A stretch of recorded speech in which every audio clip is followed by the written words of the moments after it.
Hey everyone and welcome to the channel. My name is Ash and I am here with a review of Orten Was the Case on Xbox. Now this came out on the 29th of November 2023, developed and published by Woodhill Interactive, who were kind enough to send me a copy for this video review. Now this game is a weird one, and I feel it's going to be a Marmite game. You're either going to love it, I think it's the absolute bee's knees, or you're going to absolutely hate it. Now, this is one of those sort of free roam adventure game sort of things, like a point and click, but you're not pointing and clicking, you're sort of moving around freely, but it has the sort of flow of a like classic point and click style adventure game. Now, the big kicker to this game is its time loop mechanic. So basically you play as Ziggy, who lives in this like fictional Swedish neighborhood. Basically, this massive explosion goes off, everyone's killed, boom, boom, boom, the city's destroyed. Then he wakes up, and you're in this loop over and over again. It's all about stopping this explosion and discovering all the like the secrets, the good and the bad, and all the like shady goings on in this like little city. Now, the whole point of this game is you can't do it all in one sort of loop. You have to play through multiple loops, each time finding out new information. Now, what I did like about this game is it has a log, like a timeline thing, and it fits it all in nicely. So everything you do and all of your runs and stuff like that of your loops, they all get added to it, and it eventually builds up like a more full picture.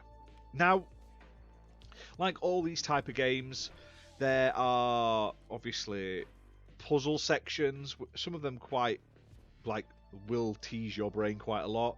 There's some platforming and there's some combat and stuff like that in it as well. Now, gameplay wise, it's a bit hit and miss. Like, I loved the game's time loop features and the narrative and everything. That was really awesome. But the movement and the sort of platforming combat bits with like those sections, those little mini sections of the game, were a bit meh, a bit too clunky for my liking, but that's just my personal taste. Now, overall though, it is a good little game. It will take you a fair few hours to get through it, and it does take you a couple of like attempts like of loops to sort of try and figure out what you're supposed to be doing and stuff like that, where you're supposed to be going and all that jazz, because it just sort of throws you into it a little bit when you first get into the game. Now, the game features this really cool, like, dark, twisted, murky, hand-drawn art style. The backgrounds and everything are all, like, 2D, but the characters are, like, 3D models with, like, chunky, cel-shaded, like, black outlines on them. Now, I don't know if I like this or not. It's a real weird one, like, I kind of like the style of the backgrounds. I do like hand-drawn, like narrative adventure game style backgrounds, but the characters just seem a little out of place for me. Like, it won't be for everyone. Maybe it's just to differentiate them from the backgrounds as such. But I would have preferred them just to have been sort of two-dimensional art. Now, the best thing this game has going for you is its narrative. It's really cool. I don't want to spoil it. It is pretty awesome. It's interesting, and if you can get past like the niggles of the combat and some of the like platforming sections and like the little mini game sort of aspects of it, you're gonna have a lot of fun with it. Now, it'll only take you about 3, maybe 4 hours to complete, depending on how quick you get through it. This is a fun little game though. I enjoyed it.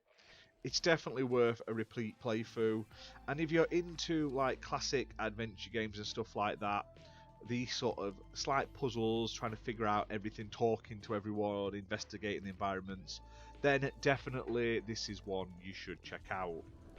Now, it's on Xbox, playable on Xbox One and Xbox Series X and S consoles, priced at £12.49. It's also available on other systems, including PC, and there is a demo of it available on Steam. So check it out on Steam if you're able to.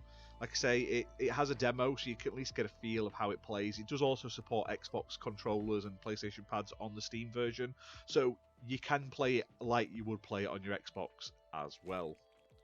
But let me know down in the comments, what do you think of this game? Are the graphics off-putting, or do you really think they're unique and cool? Have you played it? What did you think to the plot and everything like that? Let me know down in the comments.